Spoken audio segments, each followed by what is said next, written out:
Yeah.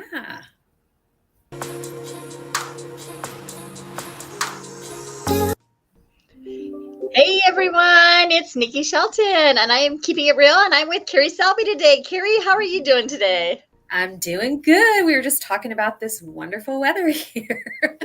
So your weather looks like my weather right now. It's not quite snowing, but we've got kind of a misty, like it's warming up finally, so it's kind of getting misty rain, but it looks like that color outside. You Yes, for guys sure. probably have more of a dark gloom, right? Very gray. I remember very clearly. I can't wait to get back into it because it's warmer though. That it is. Yes. We had that cold snap and I'm thankful that's over. I know, right? And I think we're finally kind of coming out of it too. I hope we don't get another one. Everybody keeps saying it's going to warm up, so I'm crossing my fingers and hoping. So we're going to go ahead and jump right in today. We've been talking about loans, everyone, and so just kind of like we're kind of starting the basics again. If you're buying, what you're going to be doing, and one of the first steps when you're starting to get ready to go buy a home is to talk to a lender. And we're kind of going through the different types of loan. We talked just kind of generally 2 weeks ago. Last week we talked a lot about conventional loans. Today we're going to talk about FHA and USDA loans. And with that being said, I'm going to turn my expert on, Kerri. There you go. And we're going to go ahead and jump right into FHA today. And let's go ahead and talk about them.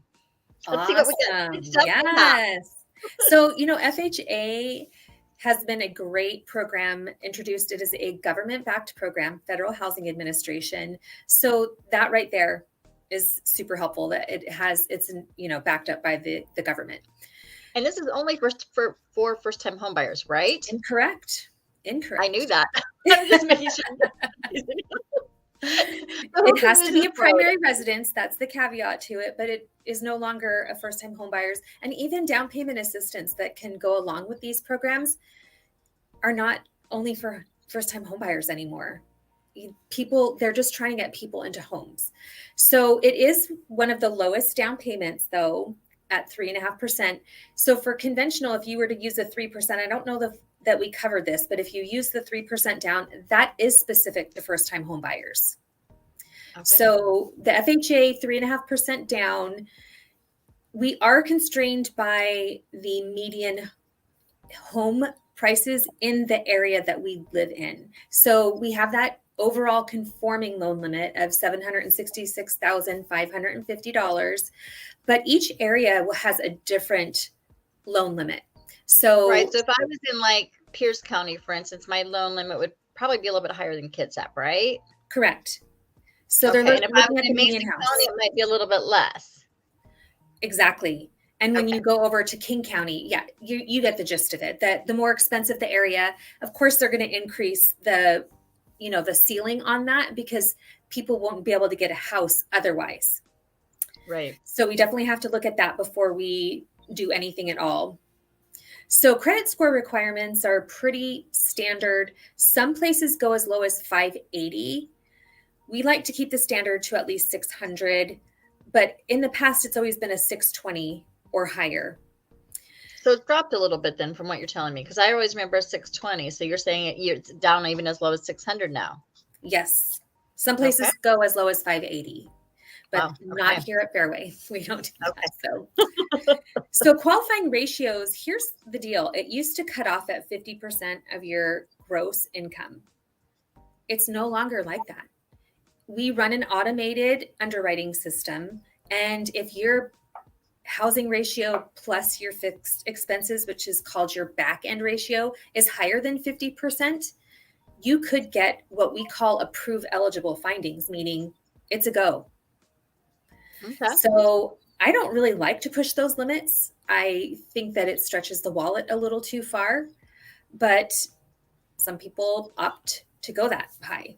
So, and as a broker, that's one of the things I always talk to my buyers about. It's like, you can get approved for a lot more than what you might be comfortable with. And I said, the main thing is know where you're at, because what I don't want as a broker is I don't want them to come back and say, I don't like you because my payment's so high. I didn't get to go on my vacation this year. I didn't get to put my kids in like the sports program. I mean, I would feel horrible if that was the case. So I always tell them, go with where your budget is. I mean, like where you're really comfortable. So I'm glad that's my starting point. My starting Yep. point is always, what would you like your payment to be? And sometimes I feel like what they want it to be is very unrealistic. There's no place that you're going to find for $1,500 a month. I'm sorry. It's just No. really not existent anymore. So when people say that, I'm like, ooh, that's going to be a tough one. Yeah, But I'll not even find for that rent, people, yeah, guys. and I'll find that people qualify for much more and they just don't want to spend more. But as they find homes that they like, there will be some wiggle room. And generally speaking, people tend to go a little bit higher if it's something that they really fall in love with. And they're like, Yep. we really are comfortable. It's just we wanted to stay lower if possible. Yep. So a couple of things about private mortgage insurance. That's what PMI is. So we have all these abbreviations. PMI stands for private mortgage insurance. They do have an upfront mortgage insurance premium of 1.75% of the total loan amount. So that can be paid inside the loan. It can be financed, but it's just basically an insurance for FHA.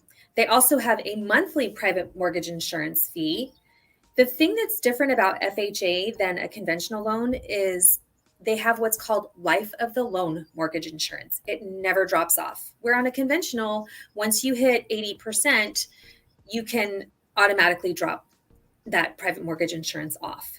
Okay, so I have a question for you. Mhm. So is the conventional mortgage insurance usually higher, or is it equal to FHA? Just curious, because I never asked that question before.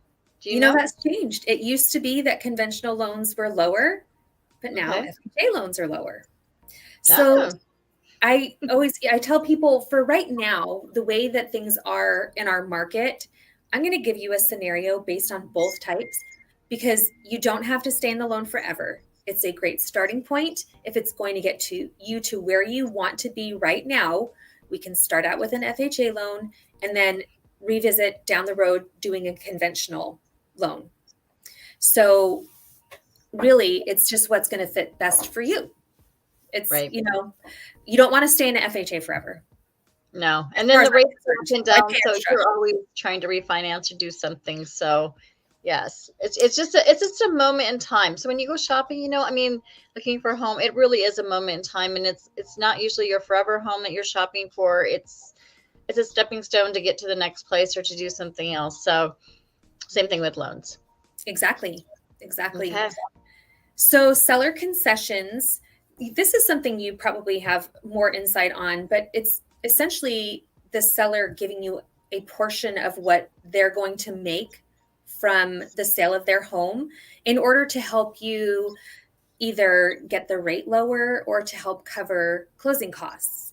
And for an FHA loan, the seller can give up to 6% of the sales price of the home to help with those things.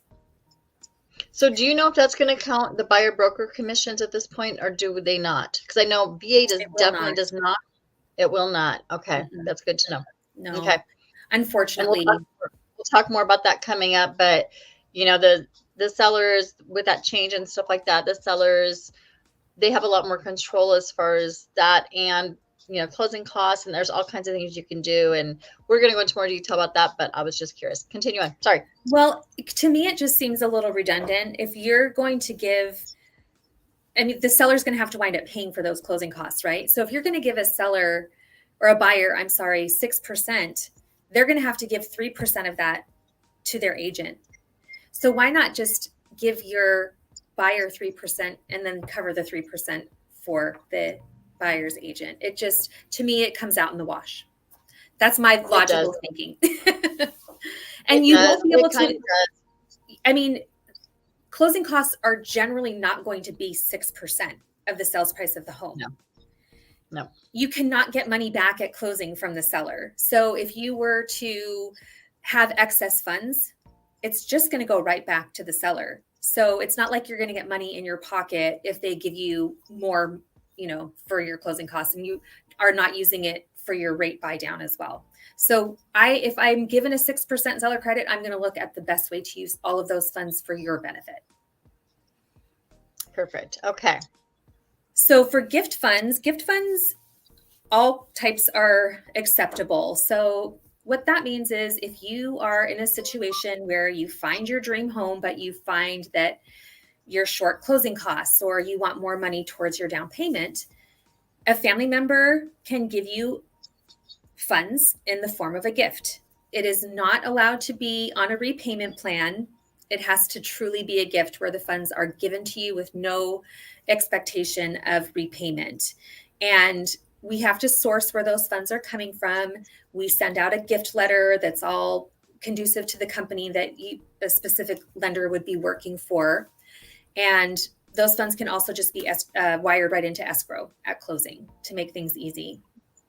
Instead of doing a major paper trail where you're sourcing it from mom and dad's bank account to your bank account, then wired to escrow. No, they can show proof of their funds, and those funds can just go directly to escrow. So we're kind of cutting out some of those paper trails that everybody just loves to give us. It makes it a lot easier. It does. So here we go. The miscellaneous things are can't purchase a second home or vacation home. No investment properties with FHA. We touched on that at the very beginning. It's only for primary residences. There's no restriction on income. If you were to use a down payment assistance program, that's when the income restrictions come in. Because if they're going to gift you the grant, they're going to be like, well, if you make over $160,000 a year, why do you need down payment assistance? I mean, if you're making $160,000 a year, that is a substantial amount of money anyway. So like we touched on before, no first-time homebuyer requirement. Non-occupying co-borrowers are allowed for qualifying. So if you're finding that you're just a little short on qualification purposes, you can have somebody who is not going to occupy the home also be on the loan, and it's more for a backup. So if you were to default, you're showing that another person can come in and fill that gap. But that's the thing about being a co-signer or a non-occupying co-borrower is you're on the hook. So you're at risk. Those payments are being made so it doesn't affect your credit. Yep, got it. You'd have to be really careful. So here's the cool thing. You could buy a 2 to 4 unit property to qualify. And since it's a primary residence, you're going to live in one, and then you can get a rental scenario. Basically, I'm trying to think of, all of a sudden the name just went right out of my head. You could do like a duplex or a triplex or something, and you could live in one unit and rent out the other ones. And that would be an acceptable way to do that and be able to get income on those to help pay for your mortgage. So you're kind of using an investment property, but you have to be owner occupied in one of the units. Right. And what I was getting at is I can't remember what they call it for an appraisal. It's a rent schedule. That's what it is. So you do a rent schedule to see what the common rents are in the area. And like Niki just touched on, we're able to use the average of those and use it towards qualifying income. And if they already have renters in the units, even better, they'll be able to count those. You can only have one FHA mortgage at a time. You can't have multiples, but there are no location restrictions. You know, we talked about USDA that we'll touch on another time, which is limited to certain areas. There's no restriction on an FHA loan and no purchase price restrictions. Okay. So you guys, actually I'm at my point in time where I've got to call on a break today. So we're going to go ahead and push USDA and VA for a later date. We got USDA next, and if we can work both of them up next time, we will do that. If you have questions, though, again, this is a great time to remind you guys, if you have questions, make sure you go on, you know, anywhere on either, like if there's YouTube or if you're watching it on Facebook or LinkedIn or wherever you're watching, if you have a question, please put those questions in. We love to answer questions. Or if there's a topic that you want to hear about, please do that. And make sure you hit that like, subscribe, or follow button, because then you don't miss anything and you can keep updated on what we're doing, right? Exactly. Okay, so you guys, we will catch up with you guys again next week. And until then, thanks for watching, and make sure you hit that like, subscribe, and follow button.